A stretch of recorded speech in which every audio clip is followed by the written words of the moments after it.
হত্যা করা হয়েছে। 1969 আন্দোলনে আইয়ুব খানের পতন হওয়ার পরে যখন ইয়াহিয়া খান সাহেব সরকার নিলেন, তিনি বললেন দেশে শাসনতন্ত্র দেবেন, গণতন্ত্র দেবেন, আমরা মেনে নিলাম। তারপরে অনেক ইতিহাস হয়ে গেল, নির্বাচন হলো। আপনারা জানেন দোষ কি আমাদের? আজকে আমি প্রেসিডেন্ট ইয়াহিয়া খান সাহেবের সঙ্গে দেখা করেছি, আপনারা জানেন, আলাপ আলোচনা করেছি। আমি শুধু বাংলার নয়, পাকিস্তানের মেজরিটি পার্টির নেতা হিসাবে তাকে অনুরোধ করলাম 15 ফেব্রুয়ারি তারিখে আপনি জাতীয় পরিষদে অধিবেশন দেন। তিনি আমার কথা রাখলেন না, তিনি রাখলেন ভুট্টো সাহেবের কথা। তিনি বললেন প্রথম সপ্তাহে মাসে হবে, তিনি মানে নিলেন। আমরা বললাম ঠিক আছে, আমরা অ্যাসেম্বলিতে বলবো, আমরা আলোচনা করব। আমি বললাম বক্তৃতার মধ্যে অ্যাসেম্বলির মধ্যে আলোচনা করব। এমনকি আমি এ পর্যন্ত বললাম যদি কেউ ন্যায্য কথা বলে, আমরা সংখ্যায় বেশি হলেও একজন যদিও সে হয়, তার ন্যায্য কথা আমরা মেনে নেব। আসুন বসি, আমরা আলাপ করে শাসনতন্ত্র তৈরি করি। তিনি বললেন পশ্চিম পাকিস্তানের মেম্বাররা যদি এখানে আসে তাহলে কসাইখানা হবে অ্যাসেম্বলি। যদি কেউ অ্যাসেম্বলিতে আসে তাহলে সোয়ার থেকে করাচি পর্যন্ত দোকান জোর করে বন্ধ করা হবে। তারপরেও যদি কেউ আসে তাহলে সন্ন্যাসার করা হবে। আমি বললাম অ্যাসেম্বলি চলবে।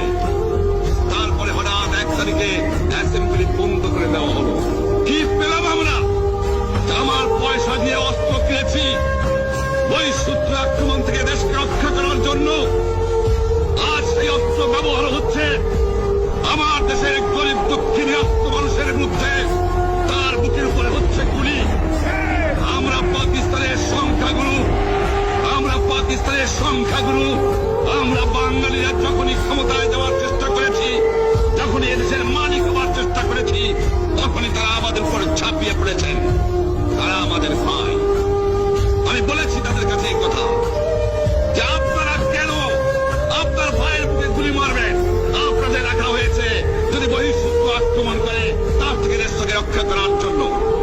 তারপরে উনি বললেন যে আমার নামে বলেছেন, আমি দেখি বলে স্বীকার করেছি যে 10 তারিখে রাউন্ড টেবল কনফারেন্স হবে।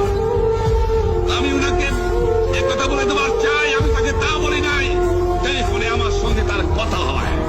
তাকে আমি বলেছিলাম, জনাব ইয়াহিয়া খান সাহেব, আপনি পাকিস্তানের প্রেসিডেন্ট, দেখে যান, ঢাকায় আসেন কিভাবে আমার গরিবের উপরে, আমার বাংলার মানুষের বুকের উপরে গুলি করা হয়েছে, কি করে আমার মায়ের কোল খালি করা হয়েছে, কি করে মানুষকে হত্যা করা হয়েছে। আপনি আসুন, দেখুন, বিচার করুন, তারপরে আপনি ঠিক করুন। আমি এই কথা বলেছিলাম। হঠাৎ আমার সঙ্গে পরামর্শ না করে বা আমাদের সঙ্গে আলোচনা না করে 5 ঘন্টা গোপনে বৈঠক করে যে বক্তৃতা তিনি করেছেন এবং যে বক্তৃতা করে অ্যাসেম্বলি করেছেন, সমস্ত দোষ তিনি আমার উপরে দিয়েছেন, বাংলার মানুষের উপরে দিয়েছেন।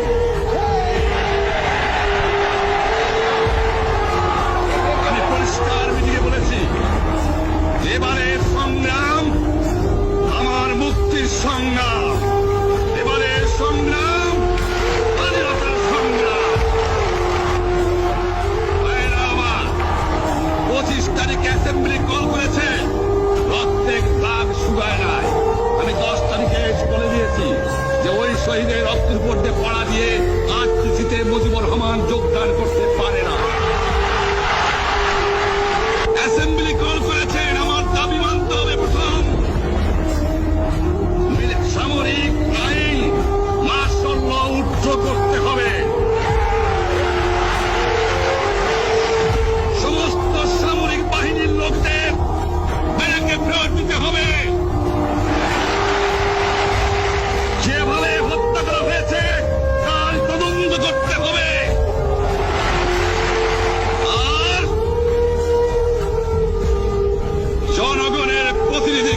প্রত্যেক ইউনিয়নে, প্রত্যেক সাব ডিভিশনে আওয়ামী লীগের নেতৃত্বে সংগ্রাম পরিষদ গড়ে তোলো এবং তোমাদের যা কিছু আছে তাই নিয়ে প্রস্তুত থাকো। মনে রাখবা, রক্ত যখন দিয়েছি রক্ত আরো দেব, এদেশের মানুষকে মুক্ত করে ছাড়বো ইনশাআল্লাহ।